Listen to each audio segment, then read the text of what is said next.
Hello my dear student कैसे हैं आप लोग।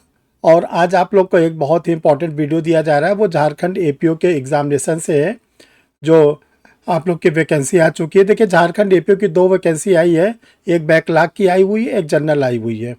जो आप लोग के क्वेरीज है जो बराबर हम देख रहे हैं कि जो हम वीडियो आप लोग को सेंड करते हैं उसमें आप लोग हमसे पूछते हैं। तो देखिए हम आंसर तो वहाँ पर आप लोग को दे दिए हैं, लेकिन हम चाहते हैं कि एक बार इसको जनरल फॉर्म में एक वीडियो बना के आप लोग को बता दिया जाए ताकि आप लोग की ये प्रॉब्लम जो है दूर हो जाए। जो ये आप लोग की क्वेरीज है जो आप लोग बराबर पूछ रहे हैं, आपका ये पूछना है कि क्या न्यू क्रिमिनल्स लॉ आएगा कि नहीं आएगा। जो झारखंड की वैकेंसी आई है उसमें ओल्ड वाला आएगा कि नए वाला आएगा या दोनों का आएगा। तो देखो आज इसी को हम क्लियर करने के लिए आप लोग के सामने आए हुए हैं, वीडियो को लेकर आए हुए हैं और आपको ये बताना चाहते हैं कि देखिए झारखंड का जो अभी सिलेबस प्रिस्क्राइब हुआ है, जो झारखंड का सिलेबस निकाला गया है एपीओ के लिए, चाहे वो बैकलॉग वाला निकाला गया हो और चाहे वो जनरल वाला जो 134 के आसपास पोस्ट है उसके लिए निकाला गया है। जो उसमें सिलेबस दिया गया है वो लॉ के पेपर में उसमें क्लियर कट लिखा हुआ है कि भारतीय दंड संहिता इंडियन पेनल कोड 1860, दंड प्रक्रिया संहिता 1973, सीआरपीसी 1973 और इंडियन एविडेंस एक्ट 1872, जिसको हम लोग कहते हैं भारतीय साक्ष्य अधिनियम 1872। तो देखिए वहाँ पर ये बताया गया है कि आप लोग के लिए 2 पेपर होंगे, यानी प्रीलिम्स एग्जामिनेशन में 2 पेपर होंगे, एक लॉ का होगा, एक जनरल स्टडीज़ का होगा। तो जो लॉ का पेपर होगा उसमें 100 क्वेश्चंस आएंगे और 100 क्वेश्चन का जो उन्होंने सिलेबस आप लोग के लिए बताया है, लोक सेवा आयोग ने, झारखंड के लोक सेवा आयोग ने ये बताया कि 25 क्वेश्चन जो आपका आएगा वो आईपीसी से, 25 क्वेश्चन सीआरपीसी से और 25 क्वेश्चन एविडेंस एक्ट से और 25 क्वेश्चन कॉन्स्टिट्यूशन ऑफ इंडिया से। ये तो 100 क्वेश्चंस आएंगे, जो एक क्वेश्चन रहेंगे 2 नंबर के रहेंगे, यानी आप लोग के लिए 200 नंबर का एक लॉ का पेपर होगा। अब दूसरे तरफ देखिए आप लोग को जनरल स्टडीज़ के लिए बोला गया है कि 100 क्वेश्चंस आएंगे, 100 मार्क्स के आएंगे। तो देखो जनरल स्टडीज़ में तो कोई डिस्प्यूट है नहीं है, तो जनरल स्टडीज़ को छोड़ दीजिए। अब आता है लॉ का पेपर। तो देखिए लॉ का जो सिलेबस हमने आप बताया उसमें कमीशन ने, झारखंड लोक सेवा आयोग ने साफ साफ कहा है कि हम भारतीय दंड संहिता आईपीसी पूछेंगे, हम सीआरपीसी पूछेंगे, हम एविडेंस एक्ट पूछेंगे। ये एकदम साफ साफ क्लियर कट उन्होंने लिखा है। तो अभी आज की डेट में आप लोग बिल्कुल कंफ्यूज ना होइए कि नया क्रिमिनल आएगा, बिल्कुल कंफ्यूज होने की जरूरत नहीं है। आप लोग अभी इसी जो पेपर है इसके साथ अपनी तैयारी करते चलिए। देखिए होता क्या है कि जैसे आपने देखा कि राजस्थान की जुडिशरी आई थी उसमें भी ओल्ड बताया गया था कि ओल्ड क्रिमिनल आएगा, बाद में अमेंडमेंट करके कह दिया गया कि ओल्ड के साथ नहीं आएगा। यूपी हायर जुडिशल का आया, उसमें कहा गया ओल्ड आएगा, बाद में अमेंडमेंट करके कहा गया ओल्ड के साथ नहीं आएगा। 19 नंबर का जो एआईबी निकला था उसमें भी कहा गया था ओल्ड आएगा, बाद में अमेंडमेंट करके कहा गया ओल्ड के साथ न्यू भी आएगा। छत्तीसगढ़ स्टेट का जो होना है उसमें भी कहा गया कि पहले ओल्ड था अब न्यू है। तो ये सब चीज़ों को देखते हुए एक आपको हम पॉसिबिलिटीज़ बता रहे हैं, लेकिन अभी आप लोग बिल्कुल ये ध्यान रखिएगा केवल आईपीसी सीआरपीसी एविडेंस को ही पढ़ेंगे। देखिए अगर नया वाला इंट्रोड्यूस भी होगा, ये ध्यान रखिएगा, तो पुराना वाला रहेगा, पुराना वाला हटेगा नहीं।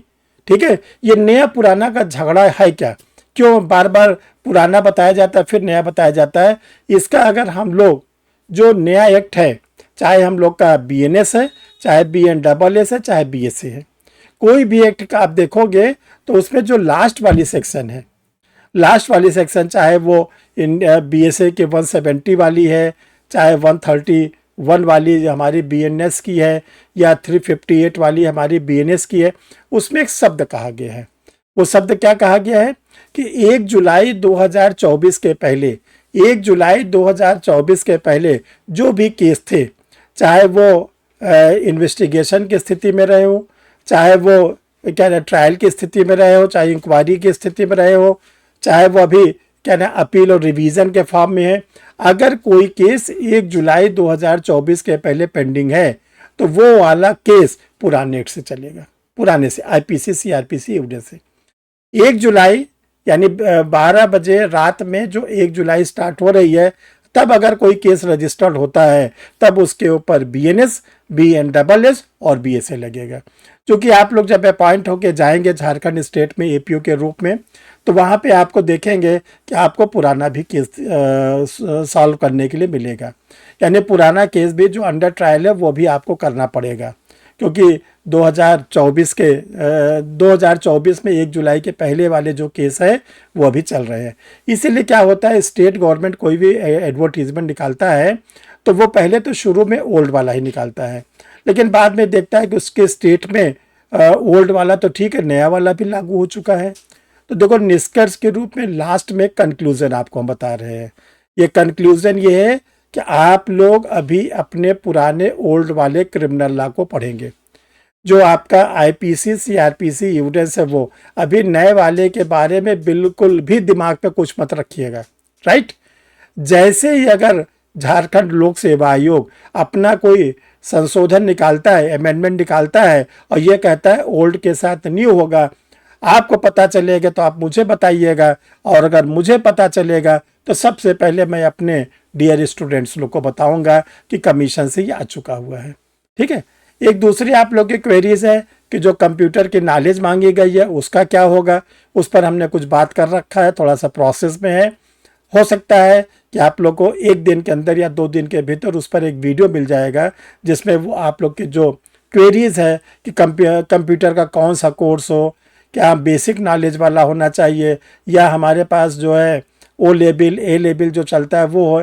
चूँकि लॉ के स्टूडेंट के पास कंप्यूटर की बहुत ज़्यादा एक्स्ट्रा नॉलेज नहीं होती तो वो लोग कंफ्यूज हैं। तो वेट करिए, बहुत ही जल्दी 1-2 दिन के अंदर वो वाली भी समस्या आप लोग की दूर कर दी जाएगी। डियर स्टूडेंट, आप लोग को अगर परीक्षा रिफ्रेशर लॉ क्लासेस के जो ढेर सारे वीडियोस आते रहते हैं उसे जुड़ने के लिए आप लोग को बस छोटा सा एक काम करना है कि जो परीक्षा रिफ्रेशर यूट्यूब चैनल है इसको आप सब्सक्राइब कर लेंगे तो आगे आपको जो भी वीडियो होगा आपके सिस्टम पर आता रहेगा। डियर स्टूडेंट, आप लोग को बताना चाहते हैं कि झारखंड APO के लिए डिस्काउंट बैच स्टार्ट हो गया है। जो डिस्काउंट बैच है, डिस्काउंट बैच का मतलब क्या होता है, सारी फैसिलिटीज़ के साथ। सारी फैसिलिटीज़ का मतलब ये होता है कि आपको प्री की क्लास, मेंस की क्लास, इंटरव्यू की क्लास, आपको live class, recorded video, test series, study material, यानी जितनी भी भरपूर चीज़ होती है वो सब आपको मिलेगी। और जो फीस का स्ट्रक्चर कर दिया गया वो घटा दिया गया है, फीस को मंथली कर दिया गया है।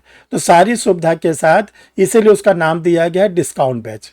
और ये डिस्काउंट बैच उनके लिए बहुत ही इम्पॉर्टेंट है जो निर्धन है, गरीब है, विकलांग है, तलाकशुदा स्त्री है, विधवा स्त्री है, या किसी भी कैटेगरी की हो, जनरल की, OBC की, SC की, ST की, कोई भी हो, अगर वो ये बताता है कि सर मैं बहुत गरीब हूँ, मैं निर्धन हूँ, ठीक है ना, मेरे पास पढ़ने के लिए सामग्री नहीं है, तो ऐसे स्टूडेंटों के लिए डिस्काउंट बैच स्टार्ट किया गया है। और बाकी जो लोग सक्षम हैं वो भी क्लास करेंगे, उनको थोड़ी नहीं मना है कि वो क्लास नहीं कर सकते। तो ये जो डिस्काउंट बैच है ये इसमें आपको मंथली फीस देनी पड़ेगी। डिस्काउंट बैच में फैसिलिटी क्या क्या मिलेगी, सबसे पहले आप लाइव क्लास लेंगे, दूसरा रिकॉर्डेड वीडियो डेली का डेली मिलेगा, टेस्ट सीरीज मिलेगी, स्टडी मटेरियल मिलेगा, मंथली आप फीस जमा करेंगे। कैसे ज्वाइन करें डिस्काउंट बैच, तो डिस्काउंट बैच ज्वाइन करने के लिए 2 व्हाट्सएप पर नंबर दिए गए हैं, इनमें से किसी भी नंबर पर आप क्या करेंगे, मैसेज छोड़ देंगे कि मुझे सर डिस्काउंट बैच ज्वाइन करना है, आगे की फॉर्मेलिटीज़ आपको बता दी जाएगी। तो डियर स्टूडेंट, आप लोग बिल्कुल एनर्जेटिक रहिए, पूरी ताकत से रहिए, और इस झारखंड का जो APO आया हुआ है मिस न होने पाए, आप लोग उसी तरह क्वालिफाई करिए जैसे बिहार के APO में परीक्षा रिफ्रेशर लॉ क्लासेस से ढेर सारे स्टूडेंटों ने क्वालिफाई किया और अंतिम रूप में 55 लोगों ने चयन लिया। Thank you dear student.